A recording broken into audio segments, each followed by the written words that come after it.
Hey guys, what's up? It's Kevin for the win. We're back for another edition of Diablo 3. Today on the channel, we are taking a look at the Horde of the 90 Savages set armor for the Barbarian class. A very powerful set armor. Alright, 2-piece bonus, double the effectiveness of shouts. 4-piece bonus, each frenzy stack reduces damage taken by 6%. Frenzy lasts twice as long. 6-piece bonus, frenzy deals 1000% increased damage per stack of frenzy, obviously, that you have. Okay. Moving forward, you're going to see we're mostly using a full set of Horde of the 90 Savages. However, we're using conventional elements, the Compass Rogue, Mortrix Brace to get all the ruins of Wrath of the Berserker, the Traveler's Pledge, and the Compass Rose in conjunction with each other. As you can see here, Compass Rose, 2-piece bonus. While moving, damage take is reduced up to 50%. While standing still, damage dealt is increased by up to 100%. So very important since we're moving around and also standing still from time to time. So we're using both pieces, obviously, in order to get the 2-piece bonus. Alright. As you can see, mostly a full set. We're going to be using for the weapons the Little Rogue and Slandler. Every time your primary resources gain 6% increased attack speed, damage, and armor for 5 seconds. This effect stacks up to 5 times. We're using the Undisputed Champion belt as well, as you saw there. So this is pretty much how the basic setup is going to be. So we're going to use Frenzy, Maniac. We're going to use Furious Charge, Merciless Assault. We won't need it too much, though. Threatening Shout, Folter. Wrath of the Berserker, Insanity. Warcry, Veteran's Warning. Battle Rage, Bloodshed. And for the passives, Ruthless, Berserker Rage. Boon of Bukaflos. And Nerves of Steel. Those are the passives you want. In the Kanai's Cube, absolutely necessary that you're in Bastion's Revered, Depth Diggers, and obviously maybe you could use a Ring of the Obsidian Zodiac, but Banthamite probably for it. For the Follower, my recommendation, honestly, you just need a Flavor of Time and Nemesis Bracers. You could put a Broken Crown in here. Goldskin's so-so. It's not the best thing to run. It's not the worst thing to run. But really, you just need the Flavor of Time and the Nemesis Bracers. Everything else is just kind of throwaway or like extra skills that are not necessarily too necessary for the build. But it's nice to have little extra additives, right? Okay, so for the purposes of this showcase, because Frenzy build Barbarian is super fast and can rip through things quickly, we will be doing a Torment 13, Torment 14, 15, 16, so it's greater of 60s through 75. We may do 80. Alright, so when you get into the Greater Rift, first thing you want to do is cast your Wrath of the Berserker. Then from there, you're going to just constantly mash your frenzy attack. For me, it's the A button. Obviously, I'm playing on the Nintendo Switch platform. For you, if you are on PC, you're probably going to want to click your M1 or your M2 button, wherever you have it mapped, and pretty much just go ham that way. So most of the time, what you're going to want to do on the lower grade in particular is just constantly clicking in your frenzy. Remember, the more times you attack with your frenzy, the more times it's stacking, which means it increases the amount of damage faced to your 6-piece as well as your 4-piece bonus. Now, whenever you see a elite pack or you see something that is potentially tanky, that's when you're going to want to use your Threatening Shout. That way you can increase the amount of damage they take and just constantly continue to go clicking Frenzy. As you can see, this is a super fast speed armor type of build. This is, I would say, close to being on par with the Whirlwind Barbarian set. The only difference between Whirlwind Barbarian and the Frenzy build in particular is that Frenzy requires a little bit more usage. You have to, like, pretty much smash the A button, as opposed to Whirlwind Barbarian, where you can honestly just hold one button and spin all the way to the Greater Rift, and pretty much you will, in most cases, just dominate. Alright, so again, as you can see, we're just cutting through enemies. The one thing you really just want to keep an eye on is anytime that you have your Wrath of Berserker possible to click it in, definitely make sure to do so. In terms of optimization for this armor, it's actually one of the more simplistic armors to optimize. For starters, on your helm, you want crit hit chance 6.0%. On your gloves, you would want these 3 stats: crit hit damage 50%, crit hit chance 6.0%, and I would also recommend a attack speed of 8.0%, because the more attack speed that you have, not only will it increase your attack stat, but you attack a lot quicker, and considering how many times you're going to have to click the A button or the M1 button or M2 button, wherever you placed it at, to be able to do Frenzy, it is very important to have a little bit extra attack speed so you could get a bit more damage out. Another thing about this, which is a very big disclaimer, is the soonest possible chance you get to put Bastions Revered in your Kanai's Cube, you will want to do this. Without Bastion Revered, this armor works terribly. Bastion Revered in the Kanai's Cube is what allows this armor to perform the way that you see here. Without it, you will not be able to rip through enemies to shreds, because everything that you see, that glowing blue orb that comes out every so often that passes on to our enemy, that's coming through the Bastion Rever's ability, which is in our Kanai's Cube. So the soonest you can get Bastion Revered, the better it will be for your build. So don't come into the comments and then say it doesn't work because you didn't put Bastion's Rever in your Kanai's Cube. In order for this to work this way, you need Bastion Rever. So that's my nice little handy-dandy disclaimer for the day. Alright, now, as you can see with the Rift Guardian, it's going to be the same strategy. Wrath of Berserker, use a Threatening Shout. Usually, when you all those Frenzy stacks, you're going to be able to implode it on the low grade risk with general ease. As you get higher up, it's going to take a little bit longer. Now, in terms of optimization, like I said before, we gave you the crit hit chance on the helm and the gloves. Other thing that you need to definitely do for this particular armor set is wherever you can get Frenzy at pretty much 15%, definitely invest there. Remember, the only attack that we're using on this build is Frenzy, so that's the only one really you need to power up to 15%. Obviously, get your attack or your strength stat as high as possible as well on all the pieces. Subsequently, if you want, I would recommend putting cooldown reduction. Even though we don't have too many skills that require that much cooldown reduction, being able to use your Threatening Shout more, in particular, in your Wrath of Berserker, will be tremendously useful to you in the long term. This should be like 2-minute clear time here, guys. Alright, 3-minute clear time. Okay, Grey Rift 60, 3-minute and 2-second clear time. We were a little slower than we were supposed to be, but that's still very good. Alright, this is going to be a Greater Rift 65, Torment 14 difficulty. Same strategy as before. When you get into the Greater Rift, make sure you activate your Wrath of the Berserker. Then start clicking your Frenzy in, and constantly click your Frenzy in. Anytime you see a enemy that looks like it might be tanky, use your Threatening Shout because it will increase the amount of damage that you're dealing. And you always kind of want to be running towards enemies attacking, kind of like a kid running with scissors or throwing around a whole bunch of blades, because it's pretty much what it is. It's a kid running around with scissors, in my opinion. This is the Barbarian style for this particular armor. So, you know, you continuously go through the tunnels, the areas, clicking it in. The stacks will continue to stay maintained, which will mean you'll be able to keep it up. Like, as you can see on my lower left-hand side, I always try to maintain the 10 stacks of Frenzy. That way I'm doing the optimal amount of damage. Now, in terms of further optimization, what would you want to be using on this armor? For the legendary gems, my recommendation is obviously a Bane of the Stricken, because you're attacking multiple times the target. I would also recommend Simplicity Strength, because we are attacking with a primary resource generator. We can increase the amount of damage that we do with a Simplicity Strength, so it's in your benefit. Now, the third gem is up to your own personal opinion. I prefer to get a extra slow effect off, and remember, there are some shouts I use that can slow enemies down. So I would recommend the Bane of the Trap. However, if you want to just increase the amount of cooldown reduction that you have between your shouts and everything, you could take out the Bane of the Trap and go Goaka's Swiftness, because you will be able to get 10 stacks, obviously, of Goaka's Swiftness incredibly fast, just looking at how you're able to maintain your Frenzy. Really, it's a matter of your personal preference. The one thing you cannot falter from, in my personal opinion, is the Simplicity Strength, because the Simplicity Strength, especially when you have it at the highest levels maxed out, will pretty much serve you very, very well.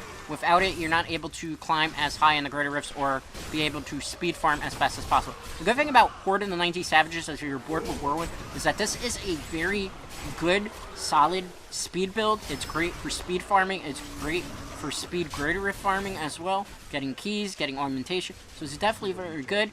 Obviously, it's got a little bit more nuances to it, but still very simplistic as long as you follow my advice. So yeah, so definitely there. But I would recommend the Simplicity Strength, because in the long haul, it's going to be better than Echo Echo Swiftness. You don't need as much cooldown. And if you really think you need that much cooldown, what you could do is, in your Kanai's Cube, instead of using the Band of Might, use Obsidian Ring of Zodiac to get an extra cooldown. And then you could, obviously, in your armor, put Flawless Royal Diamonds, but I would preferably recommend and beseech all of you to use your Royal Flawless Diamonds, because that would be the beneficial way to go with this particular build.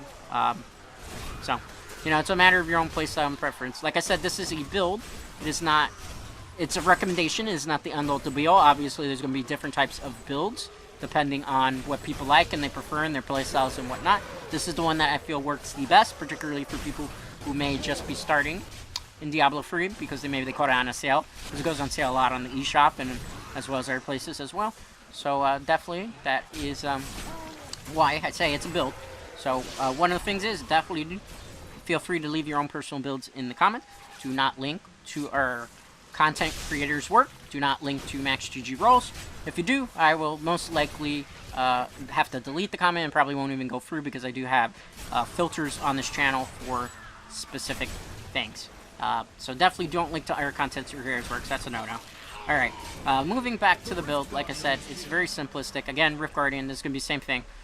Usually you want to have a Wrath of the Berserker, but even without the Wrath of the Berserker based on the 10 stacks of Frenzy, again, you're going to pretty much auto one-shot everything on the low Greater Rifts. It's not until you get higher up in the Greater Rifts that you might have to attack things a little bit longer, and that's when you really want to conserve your Threatening Shout if you're after the Berserker. Eventually, as you play longer with the armor, you kind of will start to get the feel and the nuances. So where would Frenzy Barbarian be on the tier list? It's simple. The Barbarian tier list is kind of simplistic.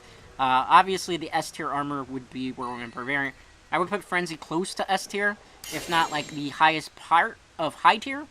After Frenzy Barbarian, I would say the next best armor to use is the Immortal King's Claw, which we have featured because it was the star set for Season 24 seasonal character if you pick the Barbarian class. Immortal King's is very good, the Hammer of the Ancients variation of it. Then from there, I would recommend probably last the Raikor set, because the Raikor set is just not a very good armor. Before the Raikor set, you also have Leapquake Barbarian, but I would say Whirlwind, then Horde of the 90 Savages, Immortal Kings, Leapquake, and then Raikor would probably be the last on the armor. Alright, this is a Greater Rift 70, same strategy as before. Wrath of the Berserker if you can in the beginning, constantly clicking in your Frenzy attack so you can get that 10 stack very quickly.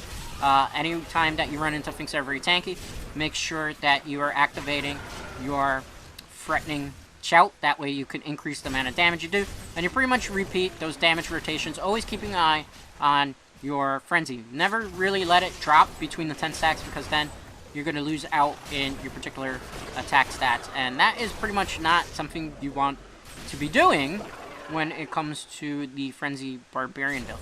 Now, I've gotten this question asked quite a bit on the channel before, so I will answer it yet again because it has come up quite a bit. What is my plan for September for Diablo 3? It is very, very simple. I am looking to see what Blizzard is going to do. Obviously, Blizzard, as of late, has had a fair share of issues internally with the company based on the lawsuit and everything else. If you're not familiar with that, I'll leave that to other content creators to talk about that subject. You know, I'm here to give these guys armor guides about Diablo 3, and everything else is really, you can go to a different person's YouTube and figure that one out and find the information. I'm actually kind of tired of talking about it at this point, to be honest with these guys. Alright, so in terms of Diablo 2 Resurrected, it comes out September 23rd. I'm going to see if the devs are going to continue to support Diablo 3. The plan in the beginning is that I'm going to do 2 Diablo 2 videos a week, and then I'm going to do 1 Diablo 3 video a week. Then I'm going to kind of look at where the numbers lie in terms of the audience, in terms of my viewer, in terms of my subscribers, as to which armor sets they prefer to watch. So if I see people are more interested in Diablo 2 Resurrected, which I have a hunch is probably going to be the case since it'll be the brand new toy, and it is technically the better of the 2 games by many people's personal opinion, we will cover more Diablo 2 and maybe we won't. If Diablo 3 doesn't even get a Season 25, what I'm going to do is I will do one last round of armors, and they will be the final builds. I can't guarantee that they're always going to come out on a specific day. I might pace them out a little bit, but I'll do final armor builds, and that will be our send-off to Diablo 3. I think it's safe to say that Diablo 3 is going to be officially retired once Diablo 2 Resurrected comes out, just based on the fact Diablo 3 has been out since 2012. We've gotten 2 expansions. The last expansion was 2016 or 2017. It's been a good run for Diablo 3, so I can't really fathom that Blizzard and devs are going to want to continue to support a really old game when they got the shiny new toy that is Diablo 2 Resurrected, and they can probably do some pretty cool things there, and maybe do some interesting mechanics. Maybe we'll get a Diablo 2 Resurrected seasonal journeys and whatnot. We don't know. It's really a time will tell. We don't have as much information as I wish we had from the devs, and now with everything going on, we're going to have even less. So yeah, you know, it's going to be interesting to see. But that's currently the game plan as to what I'm going to be doing in regards to content. Now, another thing that I feel that is very important to address, because it does come up, I've gotten emailed about it, I've gotten DM'd about it, I've gotten tweeted at. Thank goodness these guys don't have my personal Facebook. You probably would have Facebooked me too. There's always a question as, do I actually play with viewers Diablo 3 on the channel? The answer to that is, unfortunately, I'm not trying to be mean or a douche or anything of the sort. I don't actually play for people in Diablo 3. I have always played Diablo as a solo player. I like to build my armors focused on solo play and not group play. My brain is definitely hardwired a much different way from these guys in terms of group play. So I think on a solo player way, I optimize a certain way, I play a certain way as a solo player. I like to rush through certain things, as you see with a lot of the armor builds that we do here. So I don't play with other people in Diablo 3 because either I'm going to be too quick for you, and it's going to be frustrating for you, or maybe you're going to be a little too slow for me, and I'm going to feel like I'm just doing too much, or maybe vice versa. So I prefer not to do it. I like solo play. It's just less stressful, and you know, I'm about speed and efficiency, because as you see, I make how many videos a week? 5 videos a week. Ironically, when you're watching this one, I'll actually be on vacation. I did upload a whole month of content for you guys, which is what you're pretty much watching right now. That's how I could do it, so I could get deal with the algorithm from YouTube, because if you take a month off literally without putting any content, yeah, that's not very wise. So I had to film a month ahead of time for everything to be done. Alright, that was Greater Rift 70, 3 minute and 54 second clear time. I believe we were going to do a Greater Rift 75, and I might stop at Greater Rift 75. I'm not 100% sure yet. Alright, same strategy as before. Obviously, you're going to click your Wrath of the Berserker as soon as possible. Then you're going to build your Frenzy stacks up. So, you know what? You build it up. You start constantly maintaining that 10 stack. Anytime that you feel you are running into an enemy or elite packs that are tanky, case in point here, you want to use your Threatening Shout. Your Threatening Shout will increase the amount of damage that you're dealing. When you factor in the Bane and the Stricken going off with the Frenzy stack and the 4 and 6 piece bonus of this armor, and you factor in sometimes when you have the Wrath of the Berserker activated, you could do, in theory, trillions of damage if you're swinging white and you're getting the critical hits and everything of the sort. Now, if you were playing Seasonal Journey, this character, let's say you decide you don't want to play Immortal Pigs, you want to switch to this instead of Whirlwind, what would you do? Well, first things for starters, I wouldn't even play the armor until I get the Bastion's Rever to drop. Bastion's Rever is a very weird weapon. In my experience with it, the best way to do it, and I use the word best loosely, to get it, is to basically do a 2 to 3 hour Greater Rift run, doing it where you pick a Greater Rift that you can clear within 2 to 3 minutes, and you just farm non-stop there. If you're lucky and RNG is kind to you, Bastion's Revered will drop, and you'll be able to put it in the Kanai's Cube. That being said, it's taken a long time in the past for me to get a Bastion's Revered to drop. It's a weird weapon. It's got a very low percentage of dropping. If you try to upgrade the weapon, which I believe it's an axe if I remember correctly or something, it's a two-handed weapon, it will take you an eternity of upgrading rare still to get exactly what you're looking for, because the move pool and the rare rerolls and everything is a bit different when it comes to the Barbarian for that particular weapon set than it is for other classes. So, I still say 2 to 3 hour Greater Rift run, doing the fastest runs possible, keep running it, eventually it will drop. But don't run the set until you put that in the Kanai's Cube, because you need it to be able to do main source damage. Without it, you can run this armor, but it's not going to work. Not the way that you're seeing it on the screen.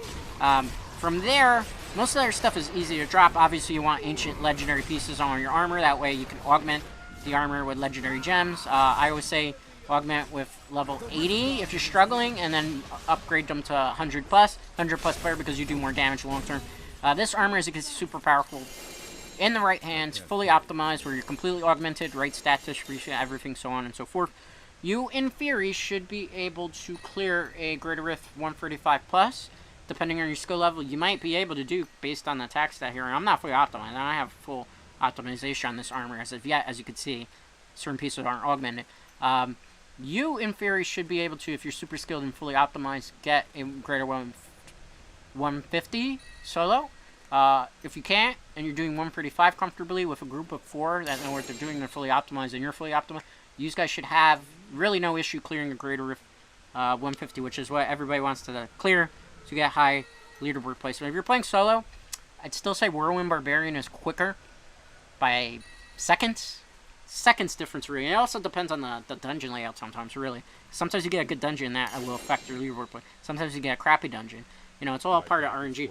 Which is why Whirlwind's a little bit better for speed farming, for leaderboard placement, because it's more guaranteed that you're going to get, like, you need a lot of things to go right for Horde 90 Savages to get. But it's an armor that can go high into the leaderboard placement, too. So, I'm talking, like, 20 or 30 seconds. For casual players, it's not that big of a deal. For somebody that wants to be, like, first place on leaderboard placement, I'm not saying that's me, but I'm saying there's a lot of super hardcore players that they have to have their name on the front of the leaderboard. Those players, that 20-second difference is like life or death to them. So, alright, let's see here. This is going to be fast, too. Alright, that was 2 minutes and 28 seconds. Clear time. So if that has not sold you on how powerful this armor is when you truly optimize it, I really don't know what to tell you. You know what? Since that was super fast, we're going to do a Greater Rift 80. So, well, I got you guys here for this. I definitely want to thank everybody that has followed the channel. Everybody who has subbed. Everybody that always leaves comments, suggestions, feedback. I always welcome comments, feedback, suggestions on my Diablo 3 videos. I only ask that you do constructive feedback. I'm not going to really try to explain constructive feedback because that's something that usually most people know how to do. But definitely thank you to everybody for the support over the year plus that we have been doing content. Obviously, we didn't start doing Diablo 3 content a year ago. We actually started with Friday the 13th, and then I started out some Diablo 3 stuff as an experiment, and eventually it took off, and now we're here and built up this super cool community. Trying to do the same actually now with Dead by Daylight and other things as well, because I always mention these guys, I'm a variety channel. So I'm not just a Diablo YouTuber, contrary to popular belief. I don't have aspirations to just play Diablo 3 or Diablo games only. I like to play multiple games. If I had to play one game for the rest of my life, I'd probably go pretty cuckoo, insane in the membrane or something of the sort. So that's why. But definitely thank you for all the support, all the love, all the kind comments, all the feedback, all the suggestions. I have taken some suggestions you guys have said in comment and implemented them into some build. So, you know, definitely very big thank you. You know, furthermore, like I said, the plan going forward is in September we're going to be doing Diablo 2 content, and then we'll see Diablo 3 content. I know people have also been asking in the comments on Twitter, on Instagram, in emails, because people actually have emailed me too, which is kind of funny. When exactly am I going to be Twitch streaming again? Like I said before, you're watching this video and I'm on a nice little break. The plan is in September I will resume Twitch streaming. I'm going to have a different type of schedule than the one I was working with before. So I'm going to be doing YouTube, and I'll also be doing Twitch. I'm going to kind of dedicate 2 days to Twitch, and we're probably going to dedicate like 3 to 4 days to YouTube. So, you know, we're going to play around with it at first to see if we could get both of them an equal amount of love, and if it works out and it's beneficial to the channel in the long term. Now, people are asking if I am going to stream Diablo 2 Resurrected. I don't know. It's a one real major factor here. If I get Diablo 2 Resurrected on PC, yes, I can stream it because it's easy on my PC to stream things. If I get it on the Nintendo Switch, which is kind of what I've been leaning towards because I prefer to play on handheld, like I said before, that's harder. Because my Nintendo Switch in particular doesn't like to play very well with the internet connection. I don't know what's up. I'm not sure if it's like my Switch is on the fritz, or there's something that's just kind of kooky, and maybe it has to be initialized or a factory reset. I'm not trying to lose all my data and then have to go through all that crap again. So I just don't use my Nintendo Switch really to play any of the games online. And it's kind of a pain in the butt for me to stream from the Switch, even if I wanted to, or I'm not playing the Switch online with the capture card, because I have a capture card, and I have to put the capture card into the computer, and I have to move it, and I have to move it from the room that I normally use to capture footage it's on, like, when I have to capture my footage, like, I do it in the bedroom. Because it's easier, and I like to be nice, chill, and relax, and the bedroom is not the most optimal place to record Nintendo Switch footage and use internet and sort of thing. It gets kind of crammed, and it's not comfortable. So, like, I'd have to move the capture card, which takes a while to uninstall that stuff. It's just not optimal, so that's why I don't particularly keen on streaming anything Nintendo Switch related, and that's kind of why also I've kind of been leaning, as most of you people noticed, towards more PC gaming. It's just easier. I like PC gaming better, honestly, at this point, because Nintendo Switch, you gotta play for Nintendo Switch Online. You don't get a lot in return. Paying $20 for cloud saves, pay $20 to use the internet that you already, you know, paid to play the game. I don't like it. You know, you don't have to worry about that crap on Steam, which is kind of why I'm pretty much like gone PC. I hate to say it, but and I've always been a console player, but lately I'm becoming one of those PC master race type of people. So, with that being said, we're at the Rift Garden where you're going to do the same thing as before. Wrath of the Berserker, Threatening Shout, 10 Frenzy Stacks, 4 Strikes, presto, he's dead. And it's just like that. And if you want to learn to do things like this, you just follow the information I present in the guide. And in case you need, you know, stuff on paper, because there are people who learn better on paper than they do necessarily from visual cues, I will have a link in the description to you to Icy Veins, a very good resource for Diablo 3 content. And like I said, this is a build, which means it's a recommendation. It's not the end all to be all. Not everybody's build is going to be the same. Obviously, feel free to share your variations of the build. Don't link me to anything that's max GG rolls or any content creators' work. That is a very big no-no. I'm just leveling up random gems here because I just, you know, need to place things. Well, alright. I'm going to probably augment into this armor or something else. And, okay, let's teleport. Let's look at the clear time. This is probably going to be 2 or 3 minutes. Let's see here. Alright, 4-minute clear time. Greater of 80, that's Torment 16 plus difficulty. Alright, guys, well, you know what that means. We're going to identify whatever loot we have, which is not quite a lot, because unfortunately I have to clear out some of the cachet. Oh, gold skin, though, rare. I probably use that. Can I use that? I think most of my followers already have ancient, legendary, rare gold skins on them. The ones that could use it. Because obviously I have a different follower. I will work on follower builds in the future if people want to see that. It's just, there's not too much to talk about. It's like really Broken Crown, Nemesis Bracer's Flavor Time. Everything else is kind of bad. I do have gold skins, actually, that are rare on my flowers are rare. Remember, so I'm just going to salvage this. Okay. Alright, guys. So I'm going to bring this up. Alright, guys, that's going to do it for today's video. As always, a like is greatly appreciated. And if you're not already subscribed to the channel, consider doing so as it helps the channel grow. And I will see you for the next Diablo 3 video. Till next time.